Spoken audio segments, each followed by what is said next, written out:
So this is getting so he said he has no emotions. He rejects any anthropomorphic conception of God. God has no desires, no emotions. He does not love or hate anybody. God has no goals, no desire. He does not survey alternative courses of action. This will expand all these things.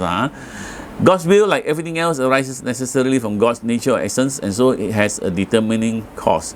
God necessarily acts as he does because of his nature and essence, not because of his free will. God is free in the sense of being completely self-determining. So you must know what I mean by free will with God. And then, he's physical as well as mental. He does not mean that God is the body. God is infinite. It is rather God has, or rather, an attribute, an extension. So now I'm not sure if I haven't read through a lot of ethics. I only have read sections of ethics, and the rest I depend on secondary literature. Let me be honest about that, okay? Because I'm not a Spinoza specialist. So the point is, all of nature is God, but is God reduced to nature?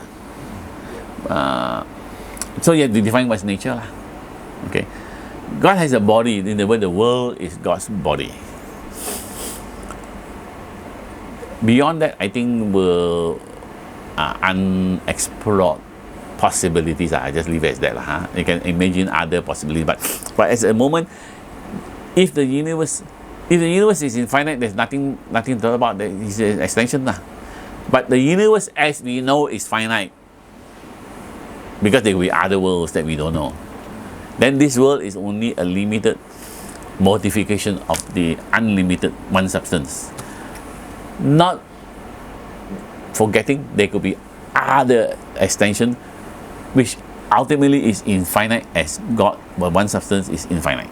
So you have to, but those were not explored by Spinoza, I suspect, because they didn't know much beyond the world. So he is not a mind, he is not a mind, but he has one. God is not separate from the world. God and the world are not two beings that are separate from each other. God is nature, but the world are modifications of God and not separate from him.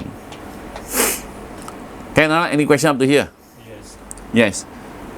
So if God has no goal, no plan, no nothing, no meaning, so I doubt that Spinoza can find the meaning of life. Oh, he's a happier man than you.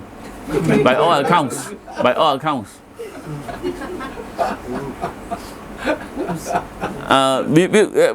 We find it very odd, but let's carry on and go around with him and then see what happens. At the end, he is known to be a God-intoxicated man, and the life is consisted of our intellectual love for God, and that was enough for him. So actually, to build on what he asked, so we should respond by looking at Spinoza, his philosophical monism versus theological monism.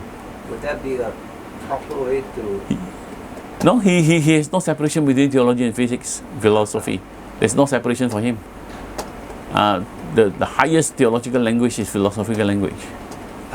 Your theological language is fairy tale language in the Bible. Grassroots level. Here is an austere, rigorous, non-compromising thinker who would go to bitter end wherever it leads. Even though simple mortal like us wonder how we can live that kind of life. But there's no compromise. If this is what my thought leads me, I go all the way. So anyway, so he has no moral properties. Moral properties like benevolence and justice. Spinoza denies that things are inherently good or bad. When you talk about monism, there is no distinction between God and bad. Evil is only because of our lack of knowledge. I was told in Bali, there's this temple at the sea there, you got the pillars, and then going towards the temple, the pillars go nearer and then after that merge, meaning good and evil as appearances eventually would merge in the one that transcends all categories of goodness and badness. Good and evil. Something similar. But when you go monism, that's what it is.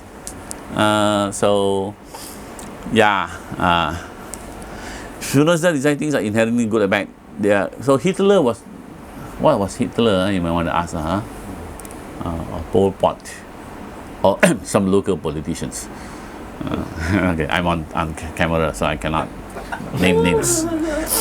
They are good or bad, not in themselves, but only in relation to us. Though God is good to the extent that He benefits us, He brings benefit to us. So, and yet God is adequately known by us. Even we know God, the adequate knowledge of the essence of God. Okay, so to say. So I'm actually repeating here what I've said earlier, but more so. Okay. So what about things? Here's this conatus. So that's where, in the close association with God and nature,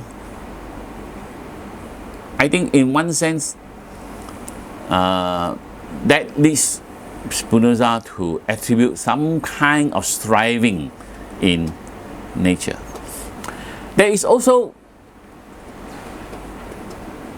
one problem in the Cartesian mechanistic philosophy.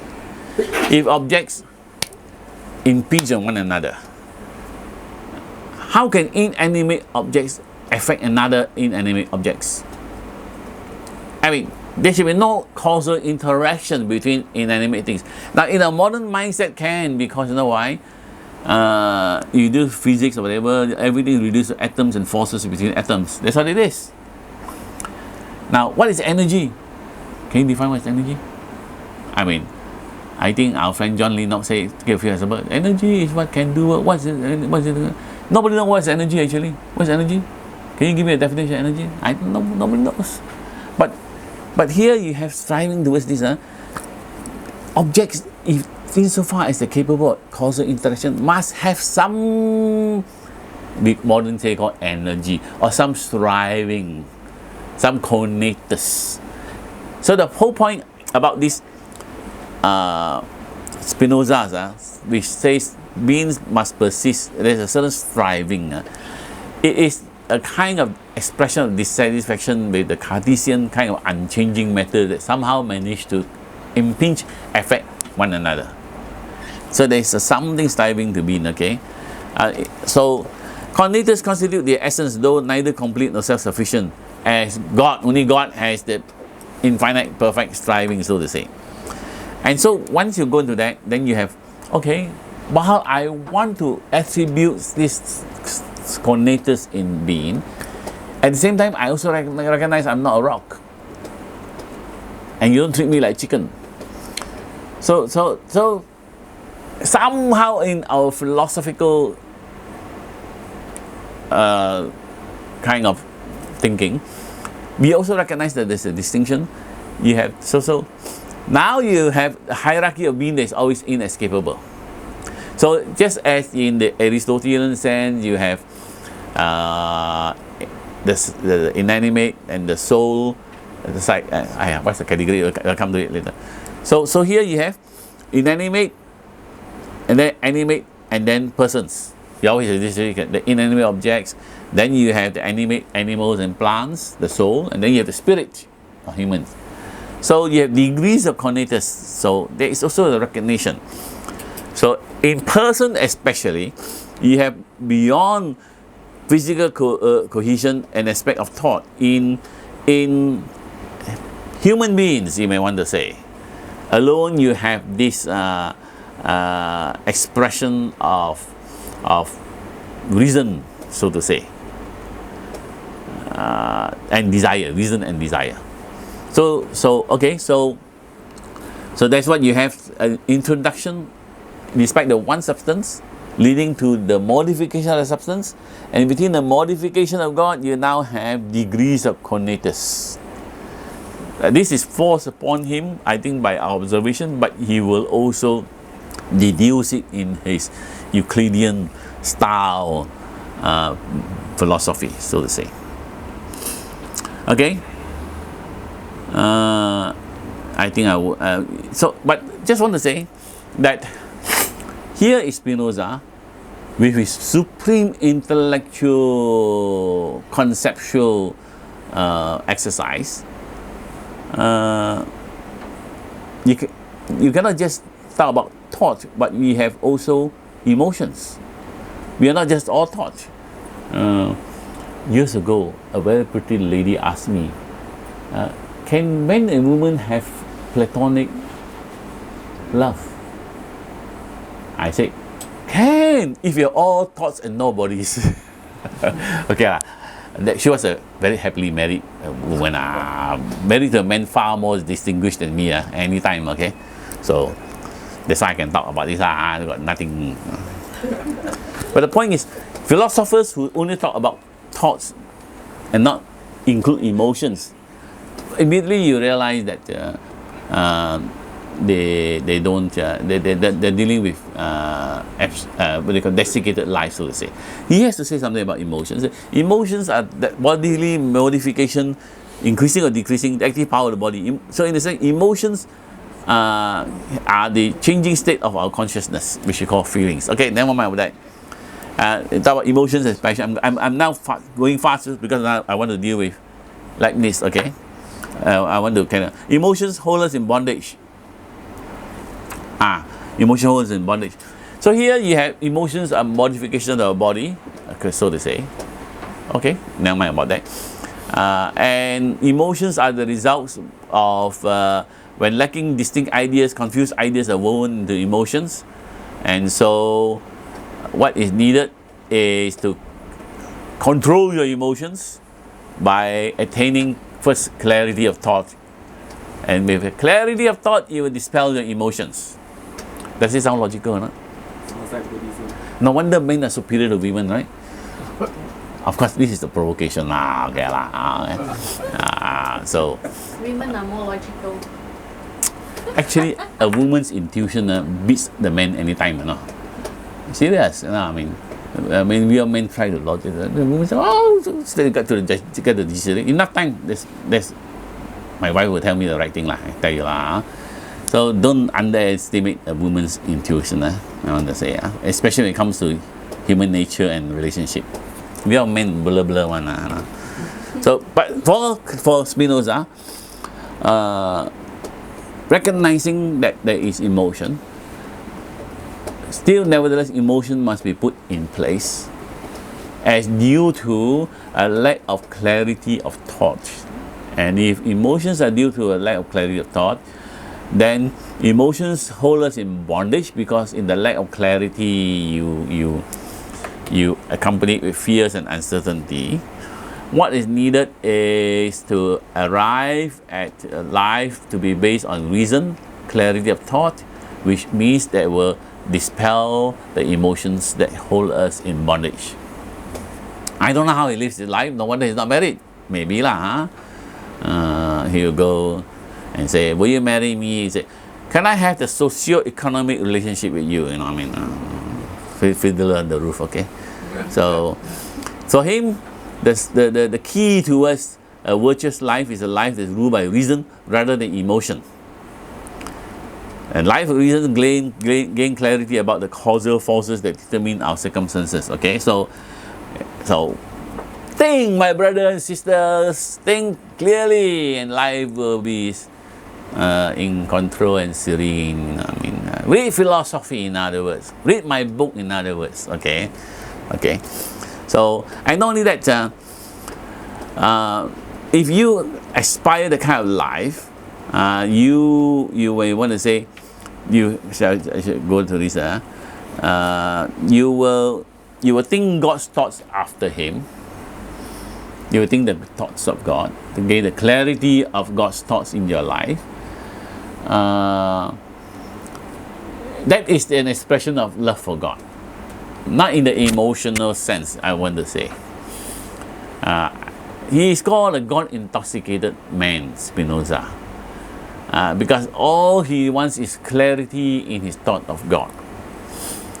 Not motivated by the Christian saying, "Oh, God loves me and then I love God."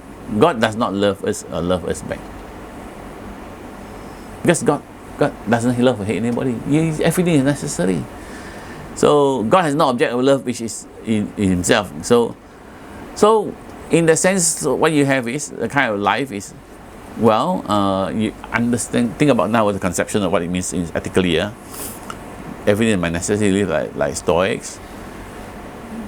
The life of fulfillment is the life where you have gained clarity of thought, which will liberate you from the bondage of emotion. You will accept life as it is, and you live a virtuous life. Now, if we so why do we live a virtuous life? It's a big question mark. I mean, why don't you follow Ivan Karamazov? Without God, it doesn't mean Spinoza is God. Without a moral God, as we understand, everything is permitted. Why do we live virtue? This is a mystery. If I think Spinoza wise lah, okay. But to him, you live a virtue life not because you think there is future reward. It's just, I suppose, if you're Stoic, when you see the world with clarity, you gain a sense of peace. You are even delivered from the kind of greed that leads you to harm others or exploit others. You live a very serene life, so to say, and that is called virtue. Virtue for its own sake. So I have a leader. So accepting whatever comes to you is peace. That's what it is. I always quote this Japanese poet. The actual haiku is translated differently. Yeah, very famous Japanese. When his children died, he wrote, "The world is a dewdrop, and yet. I mean, that's the story. I mean, I'm just saying. I mean, the haiku. I always say, if everything is just appearance, there is a faith healer from Real who say, though pain isn't real, but when I sit on the pin and it punctures my skin, I dislike what I fancy I feel. Okay, limericks. So, but there's some, so a lot of these stories. I ask. I mean, but why be moral? I think that question is inadequately answered without the Christian theistic God. So for him, rational acceptance, intellectual acceptance of order of life, live accordingly. Loving God means loving this grand orderly universe, this great admirable artifice. The highest state of virtue is intellectual love for God. It's not. There's no emotions. Can I? Well, actually, knowledge is intoxicating one, you know. There is a certain beauty in studying the rational, I mean, the world of mathematics, if you're into it. I mean, huge world of mathematics. You get sucked into it one, no. Really, I mean, I think most of you don't really have a glimpse of this great mathematical world. Don't talk about the physics involved. There is a certain intoxication one, you know. I mean, I can imagine that it's possible for these few funny fellas for mathematicians and physicists But for the 99.999% of the world, we don't function like that. And we don't call these physicists human, you know. You read jokes about mathematicians, you know a lot of funny things. But just a short anecdotal story. Yesterday, my student, she was struggling with circular motion. She didn't understand how the tension worked. But she's a former gymnast, so I used it. When you were doing gymnastics and the hoop, don't you instinctively know you have to adjust the tension top or bottom to keep it rolling? Yeah. Then I showed her all the calculations, like, oh, that's what I've been doing all along. You can see the light bulb in the frame. That's what I've been doing as a gymnast. So it's like, okay, she understood what she was doing in the past instinctively. Like she could put numbers now. Okay. So she got it. Even this is just secondary school level, you know.